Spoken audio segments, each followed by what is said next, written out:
Friends, आज हम study करने वाले हैं कि कोई यदि पार्टिकल या बॉडी सर्कुलर मोशन कर रहा है तो क्यों कर रहा है। ठीक है ना। तो चलते हैं, लेट्स स्टार्ट्स। देखो, ये मान लेते हैं कि कोई बॉडी है, यहाँ पे लेट्स ले लेते हैं, कार है, एक कार बना लेते हैं यहाँ पे।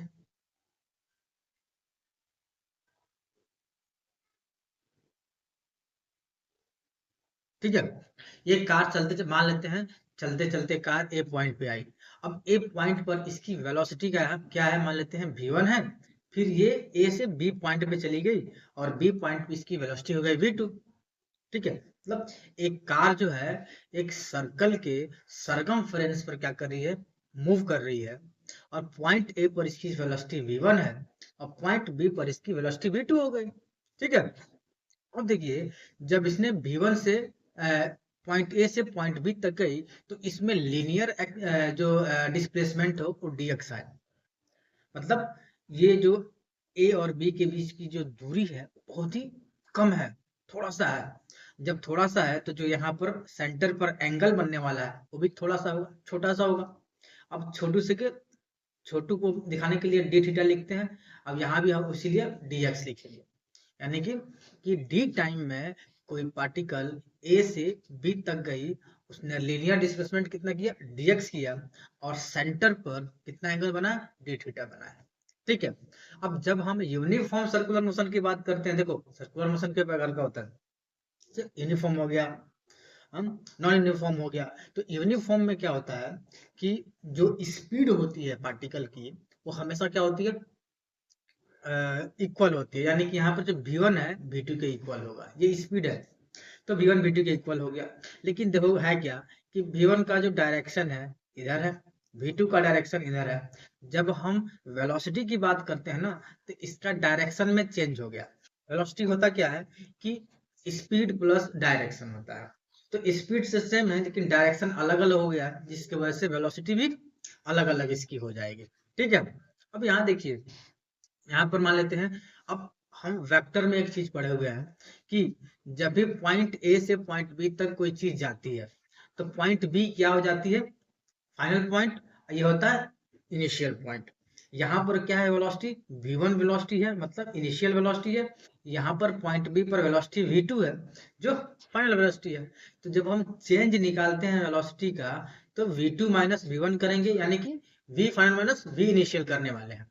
ठीक है, यहाँ देखिए, यहाँ हो जाएगा तो वी नेट, या बोल सकते हैं इसी को बोलेंगे चेंज।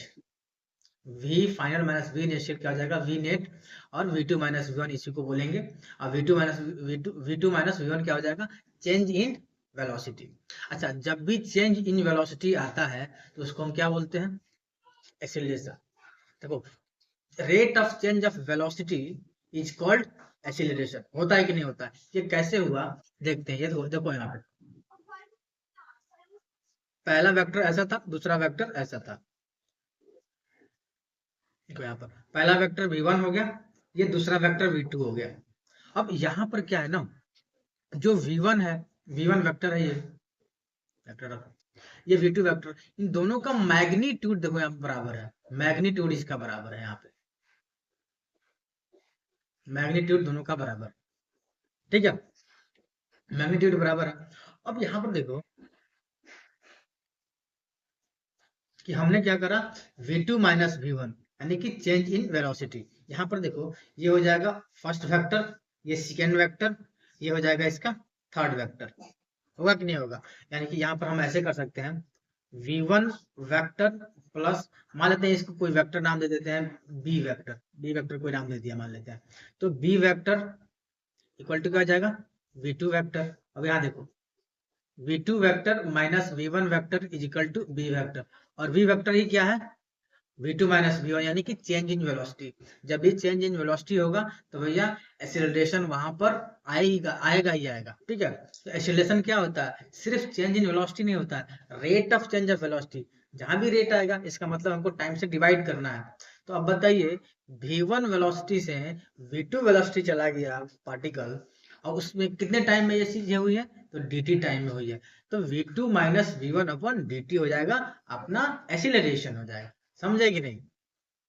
अब तीसरी बात यह है इसमें कि v2 माइनस v1 क्या था, चेंज इन वेलोसिटी, यानी कि डेल v अपॉन dt हो जाएगा एक्सीलरेशन का। अब यहाँ पर बात आती है कि भैया एक्सीलरेशन जो आएगा, जनरेट होगा, वहां पर उत्पन्न होगा, उसकी डायरेक्शन क्या होगी। तो देखो, एक्सीलरेशन का जो डायरेक्शन होगा वही होगा जो चेंज इन वेलोसिटी का डायरेक्शन होगा।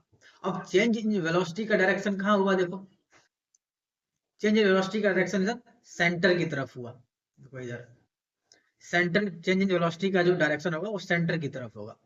अब यहाँ पर देखो, जब सेंटर की तरफ हुआ, यहाँ देखो कहाँ गया, सेंटर की तरफ हुआ, यानी कि जो एक्सीलरेशन जो होगा उसका भी डायरेक्शन वेलोसिटी के चेंज के जो डायरेक्शन है जिधर हो रहा है उधर ही होने वाला है, इसलिए उसका हम नाम रख देते हैं सेंट्रीपिटल एक्सीलरेशन। ठीक है ना। अब ये सेंट्रीपिटल एक्सीलरेशन ही है जो किसी भी पार्टिकल को मोशन में रखता है। इसका मतलब ये है कि जब भी कोई पार्टिकल सर्कुलर मोशन कर रहा है तो उसमें क्या हो जाएगा, सेंटर की तरफ फोर्स कोई ना कोई लगेगा, एक्सीलरेशन कोई ना कोई लगना ही लगना है। यदि सेंट्रीपिटल एक्सीलरेशन नहीं लग रहा है, इसका मतलब कि वो पार्टिकल क्या है, सर्कुलर मोशन में नहीं है। ये दोनों एक साथ प्रेजेंट होते हैं कहीं भी। अच्छा देखो, कोई भी पार्टिकल कोई भी मोशन कर रहा हो, यदि उस पे किसी भी समय यदि हम एक्सीलरेशन लगा देते हैं वो भी सेंट्रीपिटल, तो वो क्या हो जाएगी, फिर सर्कुलर मोशन परफॉर्म करने लगेगी। ठीक है, कि v1 की वेलोसिटी इधर थी, ठीक है, अब vt की वेलोसिटी इधर हो गई, तो चेंज इतना आया, ठीक है, चेंज इतना आ गया। उसके बाद से v2 तो इधर जा रहा था, लेकिन इसमें एक और चेंज आ गया, v3 वेलोसिटी इधर चली गई, यानी कि v3 उस पार्टिकल की जाने की टेंडेंसी इधर थी लेकिन चली गई इधर, चेंज कितना आया, इतना आ गया। अब देखो, अब v3 वाला इसको थोड़ा और आगे बढ़ाते हैं, देखते हैं कि पार्टिकल इधर जा रहा है लेकिन इधर तो नहीं गया भाई, इधर चला गया v4 में, इसकी डायरेक्शन इधर हो गई, तो चेंज इसका इतना आया। तो यहाँ देखिए जो पाथ बन रहा है क्या सर्कुलर बन रहा है कि नहीं बन रहा है। ठीक है, यानी कि जो वेलोसिटी चेंज का डायरेक्शन होगा मोशन का, देखो यहाँ पर वेलोसिटी जो है जो चेंज हो रही है, और जैसे ही चेंज हो रही है वेलोसिटी, क्या हो रहा है, मोशन का जो डायरेक्शन है वो भी चेंज होने लग रहा है। हो रहा है कि नहीं हो रहा है। और हमेशा देखो ये अंदर की तरफ है, तो इसीलिए मैं कहता हूं कि जो सेंट्रीपिटल एक्सीलरेशन है उसका जो डायरेक्शन होगा वो किसकी तरफ होगा, सेंटर की तरफ होने वाला है। अब एक चीज देखो, अब हम इसमें करेंगे क्या कि सेंट्रीपिटल एक्सीलरेशन का कैलकुलेशन करने वाले। दोबारा से उस फिगर को मैंने ड्रॉ किया यहाँ पे। अब हमने देखा यहाँ पर दो फिगर है, एक तो हमारा एक ये वाला फिगर है, यहाँ पर ओ लिखो, यहाँ पर सी लिखो, यहाँ पर एक क्वाड्रिलेटरल आपको दिख रहा होगा, यहाँ पर बी लिखो, यहाँ पर ए लिखो।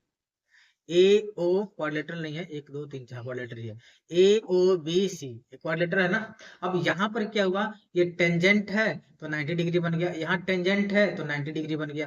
देखिए सेंट्रीपिटल एक्सीलरेशन अंदर की तरफ होता है, क्या अब कोई किसी के दिमाग में आएगा सर सिर्फ और सिर्फ सेंट्रीपिटल ही होता है क्या, नहीं बेटा, इसमें ना जो एक्सीलरेशन है वो टेंजेंशियल भी होता है, जो टेंजेंट के अलोंग होता है। तो फिलहाल हम टेंजेंशियल एक्सीलरेशन की बात नहीं कर रहे हैं, सेंट्रीपिटल एक्सीलरेशन की बात कर रहे हैं। ठीक है, जो सेंट्रीपिटल एक्सीलरेशन है वो हमेशा सेंटर की तरफ लगता है।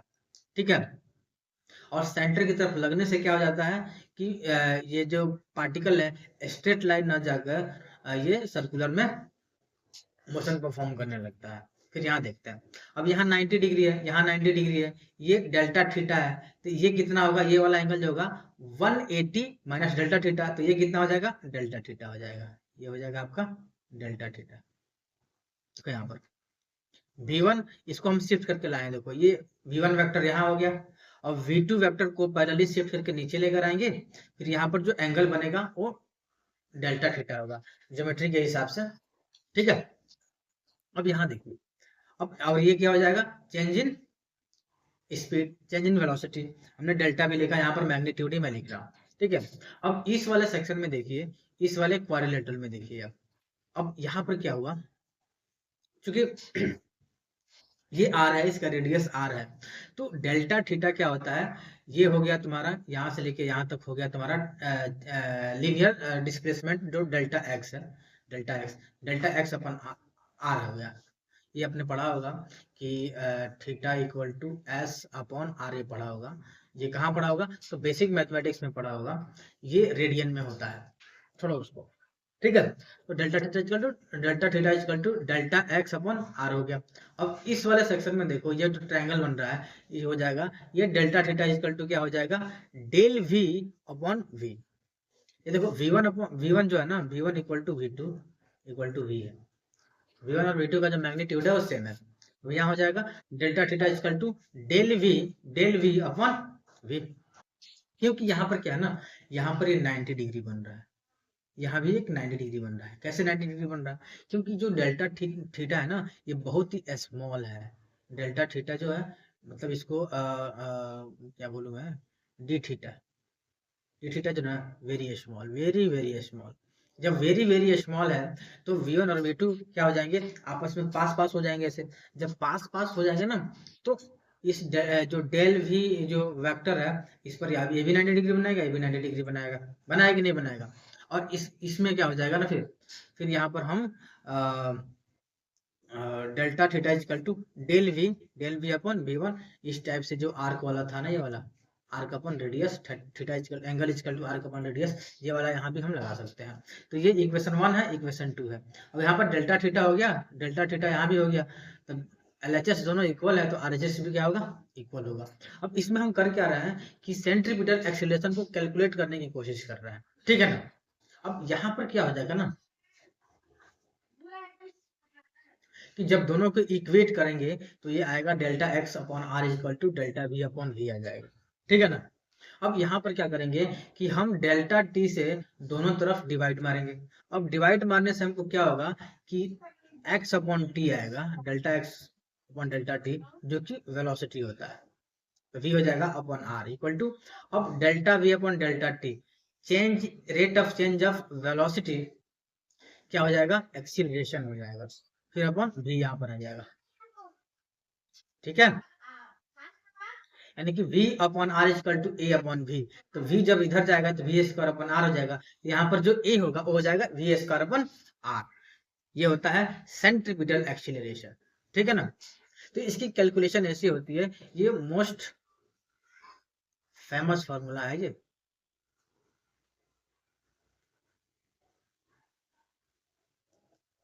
ठीक है।